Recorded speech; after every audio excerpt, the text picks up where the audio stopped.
Movie recap. अंध. Let's play blind. Hello दोस्तों, आपका स्वागत है। आज हम 2018 की बहुत ही बढ़िया मिस्ट्री सस्पेंस थ्रिलर फिल्म अंध लेट्स प्ले ब्लाइंड की कहानी बताएंगे। एक लड़की अकेली रहती है। वो बिल्कुल नॉर्मल है, लेकिन घर से बाहर कभी अपनी आंखें नहीं खोलती। एक दिन रास्ते में अचानक एक अजनबी आदमी उससे टकराता है। फिर दोनों एक मर्डर होते हुए देखते हैं और वो आदमी पुलिस को खून देखने की रिपोर्ट लिखवा देता है। लेकिन यह पता चलता है कि मर्डर तो 3 महीने पहले हुआ था। लाश भी सड़ चुकी थी।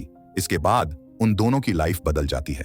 वे अंधे होने का नाटक करके एक साथ रहने और नौकरी करने लगते हैं। वे घर से बाहर दूसरों के सामने हमेशा अंधे होने का नाटक करते हैं और अपनी आंखें कभी नहीं खोलते। लेकिन वे ऐसा क्यों कर रहे हैं, चलो पता करते हैं। मूवी की शुरुआत में हम पलक नाम की एक सुंदर लड़की को देखते हैं। वह अंधे लोगों की तरह काला चश्मा पहनती है और छड़ी लेकर ऑफिस जाती है और आंखें बंद रखती है।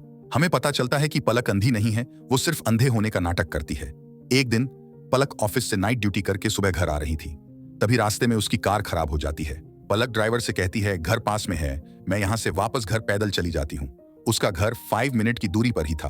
तभी हम नेत्रा नाम के एक आदमी को देखते हैं जो सुबह जॉगिंग कर रहा था।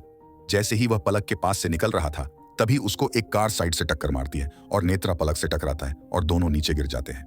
ये देखकर नेत्रा उससे माफी मांगता है और उससे कहता है कि मैं आपको हॉस्पिटल ले चलता हूँ। पलक जवाब नहीं देती। नेत्रा बार बार पलक को एक बार देखकर माफ करने को कहता है, लेकिन पलक उसको गुस्से में घूर कर देखती है और धक्का देकर दूर कर देती है। फिर वह अपनी छड़ी और चश्मा ढूंढने लगती है। तभी नेत्रा वहां एक दाढ़ी वाले आदमी को अपनी तरफ भाग कर आते हुए देखता है। उसके पीछे कोई पिस्तौल लेकर भाग रहा था। नेत्रा पलक से पूछता है कि क्या तुम उनको देख रही हो, और पलक देखकर हाँ बोल देती है। तब हम देखते हैं कि वह पीछा करने वाला दाढ़ी वाले आदमी को गोली मार देता है और लाश को झाड़ियों में छुपाकर वहां से भाग जाता है।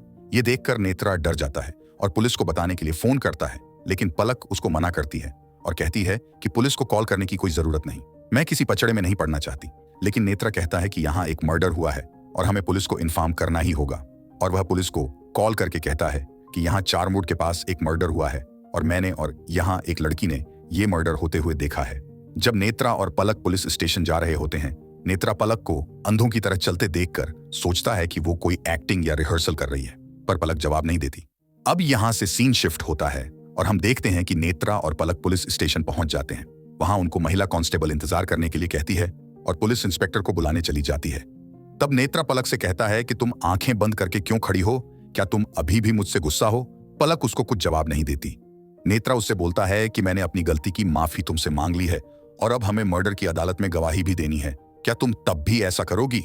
उसके बार बार कहने के बाद पलक उससे नजर मिला लेती है। तभी वह देखती है कि एक लड़की पुलिस स्टेशन में आती है और नेत्रा से बहस करने लगती है और शादी करने के लिए जोर देती है, लेकिन अंत में नेत्रा उसे धक्का देकर निकाल देता है। इसके बाद नेत्रा को पलक के पीछे एक आदमी दिखता है जो पलक का तकिए से दम घोंटने की कोशिश करता है। तभी पलक टेबल पर फाइल के अंदर पड़े हुए एक चाकू से को शायद कोई सबूत था, उस आदमी को मार देती है, जिसे देखकर नेत्रा खून खून चिल्लाता है। तभी वहां महिला कांस्टेबल आ जाती है और पूछती है खून कहां हुआ, लेकिन पलक नेत्रा को चुप रहने का इशारा करती है। नेत्रा कांस्टेबल से बोलता है कि मैंने कभी मर्डर होते हुए नहीं देखा, इसलिए उसको देखकर मैं डर गया था। तब महिला कांस्टेबल धर्मवीर नाम के कांस्टेबल को कॉल करके चारमूड के पास हुए मर्डर की जांच करने के लिए कहती है। तभी वहां पुलिस इंस्पेक्टर आ जाता है और वह अपने साथ एक अपराधी को हथकड़ी में लेकर आता है। इसके बाद इंस्पेक्टर अपराधी को फ्री कर देता है और जाने के लिए कहता है। अपराधी डर कर वहां से जाने लगता है, लेकिन तभी इंस्पेक्टर उसको गोली मार देता है। ये देखकर नेत्रा डर जाता है। इंस्पेक्टर नेत्रा से चारमूड वाले मर्डर के बारे में पूछता है। नेत्रा उसको सब कुछ बताता है। तभी इंस्पेक्टर के पास कांस्टेबल धर्मवीर की कॉल आती है और वह इंस्पेक्टर को बताता है कि जिसका मर्डर हुआ था उसकी डेड बॉडी मिल गई है। उसकी दाढ़ी भी है, लेकिन बॉडी सड़ी हुई है, यानी उसका कुछ महीने पहले ही मर्डर हो चुका था। इंस्पेक्टर बोलता है कि इन्होंने तो 1 घंटे पहले ही रिपोर्ट लिखवाई है, ऐसा कैसे हो सकता है? अब इंस्पेक्टर को उन दोनों पर शक होने लगता है और वह उनसे कहता है कि यह मर्डर तुम दोनों ने तो नहीं किया। लेकिन नेत्रा बोलता है कि मैं तो इस लड़की को जानता भी नहीं और इसने भी ये मर्डर होते हुए देखा था। अगर ये मर्डर काफी महीने पहले हमने किया होता तो आज हम यहाँ पुलिस स्टेशन क्यों आते? पुलिस को ना ही मर्डर के बारे में पता था और ना ही बॉडी मिली थी। इंस्पेक्टर कहता है कि जांच में सब कुछ पता चल ही जाएगा और जांच होने तक तुम शहर से बाहर नहीं जा सकते। वह दोनों पुलिस स्टेशन से बाहर आ जाते हैं। वही नेत्रा पलक से कहता है कि तुमने अंदर भी एक मर्डर किया है और उसकी डेड बॉडी भी पुलिस को मिल जाएगी, फिर पुलिस हम दोनों को अरेस्ट कर सकती है। ये सोचकर नेत्रा परेशान हो जाता है। उसे लगता है कि पलक पुलिस के साथ मिली है और उसे फंसाया जा रहा है। तभी पलक उसको बोलती है कि मेरी वजह से तुम्हें प्रॉब्लम हुई है, लेकिन मैं तुम्हें यहाँ सब कुछ नहीं बता सकती, इसके लिए तुम्हें मेरे घर चलना होगा, लेकिन आंखें बंद करके। नेत्रा मान जाता है अब सीन शिफ्ट होता है। हम देखते हैं कि वो दोनों पलक के घर पहुंच जाते हैं। पलक फिर भी आंखें बंद किए बैठी थी। नेत्रा बोलता है कि तुम आंखें बंद करके क्यों रहती हो, तुम ब्लाइंड नहीं हो। उसको कुछ समझ नहीं आता, वह ऐसा क्यों कर रही है। वह कहता है कि तुम मेरी हेल्प कैसे करोगी, और मेरी तरफ देखो और मुझे क्या बताना चाहती थी तुम। पलक उसकी बातों का कुछ जवाब नहीं देती। नेत्रा बहुत ज्यादा परेशान हो जाता है और वहां से जाने लगता है। तभी पलक अपनी आंखें खोलती है, लेकिन नेत्रा को वही आदमी जिसका पलक ने पुलिस स्टेशन में मर्डर किया था वह नजर आता है। वो फिर से तकिया लेकर आ रहा होता है, लेकिन गायब हो जाता है। तभी पलक उसको शांत होने के लिए बोलती है। वो कहती है कि मैं तुम्हें सब कुछ बताती हूँ। वो जिस आदमी को तुमने देखा वह लोचन सिंह था। इसके बाद वह नेत्रा को 3 साल पहले की बात बताती है, जब वह देहरादून में रहती थी और कॉल सेंटर में जॉब करती थी। यहाँ हमें पता चलता है कि वह आदमी जिसका नाम लोचन था वह पलक का बॉयफ्रेंड था, लेकिन वह पलक पर अपना कंट्रोल चाहता था। उसको पलक के पुरुष दोस्तों के साथ रहना बिल्कुल पसंद नहीं था। रात में जब पलक सो जाती है तो लोचन तकिए से पलक को मारने की कोशिश करता है, लेकिन पलक अपने तकिए के नीचे रखा हुआ चाकू निकालकर उसको मारती है। लोचन मर जाता है और पलक डर जाती है। और यहाँ हमें पता चलता है कि जिस चाकू से उसने लोचन को मारा था वह चाकू पलक की मां ने उसको दिया था और उसको कहा था कि ये तकिए के नीचे रखकर सोना, क्योंकि ये चाकू उसको बुरी आत्माओं से बचाएगा। अब पलक नेत्रा से कहती है ये मर्डर उसने आत्मरक्षा में किया था, इसलिए पुलिस से वह बच गई।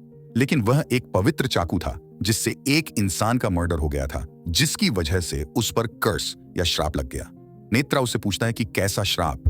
पलक बताती है कि अगर किसी इंसान ने मर्डर किया हो या फिर किसी जगह मर्डर हुआ हो तो वह जगह को देखते ही या उस इंसान से नजरें मिलते ही उसको सारे मर्डर होते हुए दिखाई देने लगते हैं, और इसकी वजह से वह मर्डर को देखते ही पहले चिल्लाने लगती थी।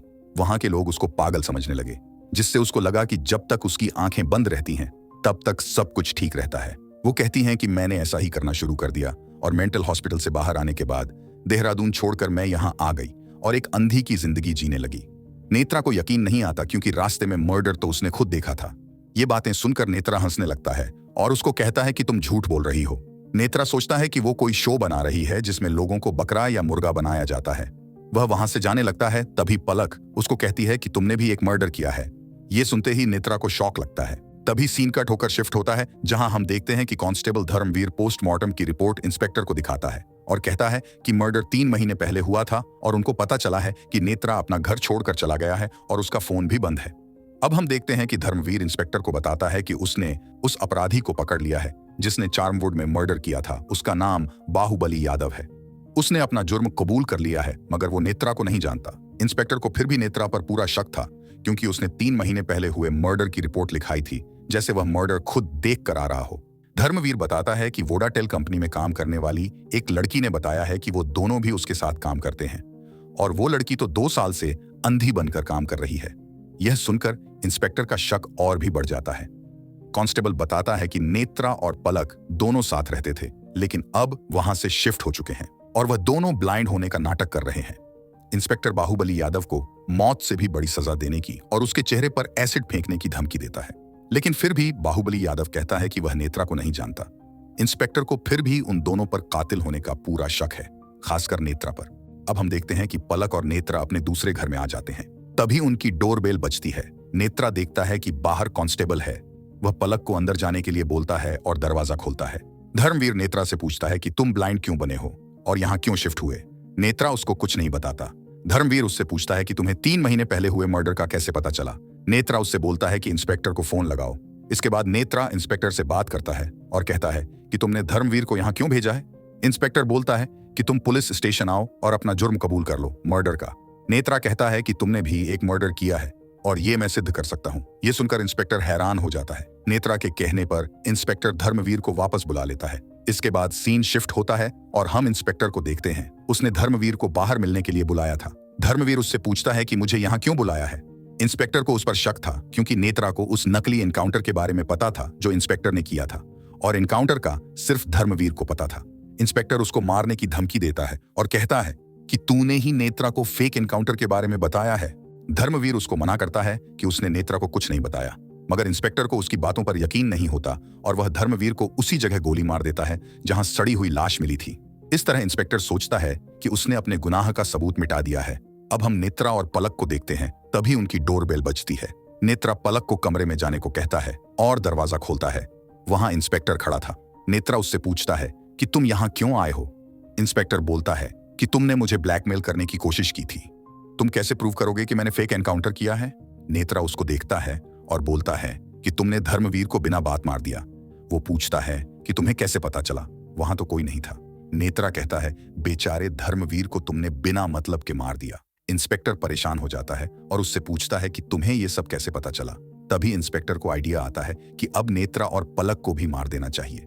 वो अपनी गन निकाल लेता है। अब वहां पलक भी आ जाती है और वह नेत्रा से कहती है कि अब हमें इसको तमाशा दिखाना होगा। इंस्पेक्टर नहीं समझता वो कौन से तमाशे की बात कर रहे थे। अब हम वही पिछला सीन देखते हैं जब पलक नेत्रा से कहती है कि तुमने भी एक मर्डर किया है। नेत्रा उससे पूछता है कि ये सब तुम्हें किसने बताया? पलक कहती है कि जब भी मैं तुम्हें देखती हूं तो तुम्हारी गर्लफ्रेंड नैना मुझे दिखती है और तुम दोनों की वही बहस शुरू हो जाती है और अंत में तुम उसकी गला घोंटकर हत्या कर देते हो। नेत्रा डर जाता है। वो बोलता है कि इस बात को 10 साल से ज्यादा हो गए हैं, तुम्हें कैसे पता? फिर वो उस घटना के बारे में और नैना के बारे में बताता है। तब हम फ्लैशबैक देखते हैं जहां नैना नेत्रा को शादी करने के लिए परेशान करती है।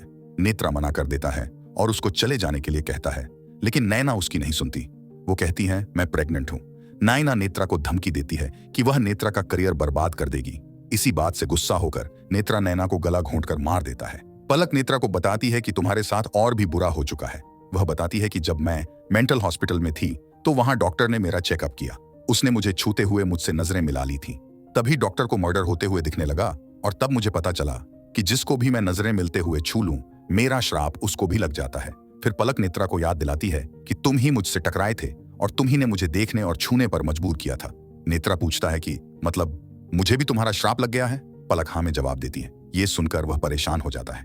नेत्रा रोने लगता है, पलक से हेल्प मांगने लगता है। पलक उसको बताती है कि वह मर्डर जो तुमने देखा था वह उस दिन नहीं हुआ था, वह काफी महीने पहले हो चुका था और वह एनकाउंटर भी पुलिस स्टेशन में उस दिन नहीं हुआ था, लेकिन उसको इंस्पेक्टर ने पहले कभी किया होगा और लोचन को भी तुम दोबारा यहाँ खुद ही देख चुके हो।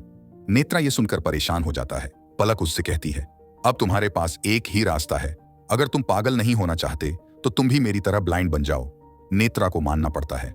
इसके बाद हम देखते हैं कि नेत्रा और पलक साथ रहने लगते हैं और वह दोनों ब्लाइंड बनकर पलक की ही कंपनी में काम करने लगते हैं। फिर हम देखते हैं कि नेत्रा और पलक अपनी बिल्डिंग की लिफ्ट में अंदर घुसते हैं। तब लिफ्टमैन उन्हें अंधा समझकर पलक से बदतमीजी करने लगता है। वो पलक के शरीर से थोड़ा ऊपर हाथ फेरता है और अश्लील इशारे करता है। पलक को नहीं पता कि वह क्या कर रहा है, क्योंकि वह कभी अपनी आंखें नहीं खोलती। लेकिन लिफ्टमैन का हाथ जब नेत्रा को छू जाता है तो नेत्रा को शक होता है। नेत्रा आंख साफ करने के बहाने से सब देखता है। नेत्रा को लिफ्टमैन पर बहुत गुस्सा आता है, क्योंकि वो मानता है कि लिफ्टमैन आज से पहले हमेशा ऐसा ही करता रहा होगा। उसे गुस्सा आने लगता है। नेत्रा लिफ्टमैन को सबक सिखाने का निश्चय करता है। जैसे ही वे लिफ्ट से बाहर जा रहे होते हैं, नेत्रा लिफ्टमैन से हाथ मिलाने के लिए हाथ आगे करता है। लिफ्टमैन हाथ मिलाता है तो नेत्रा उसका हाथ कसकर पकड़ लेता है और फिर उससे नजर मिला लेता है। नेत्रा ने अपना श्राप लिफ्टमैन को भी दे दिया था। लिफ्टमैन अजीब हरकतें करना शुरू कर देता है और उसे शहर में चारों ओर खून होते हुए दिखाई देने लगते हैं। वो जल्द ही पागल हो जाता है। पलक और नेत्रा भी एक नई जगह पर शिफ्ट होने का निश्चय करते हैं और पलक के भाई को फोन करके मदद मांगते हैं। अब वर्तमान में या प्रेजेंट टाइम में हम देखते हैं कि पुलिस इंस्पेक्टर नेत्रा से पूछता है कि तुमने मेरी जासूसी कैसे की और चारवुड वाला मर्डर कैसे किया। वो नेत्रा और पलक को मारने की धमकी देते हुए नेत्रा की कर्ण पट्टी पर पिस्तौल रख देता है। अब पलक और नेत्रा डिसाइड करते हैं कि समय आ गया है कि इंस्पेक्टर को भी वही श्राप दे दिया जाए। नेत्रा धीरे से इंस्पेक्टर का हाथ पकड़ता है और इंस्पेक्टर की तरफ देखने के लिए धीरे धीरे अपना सिर उठाने लगता है।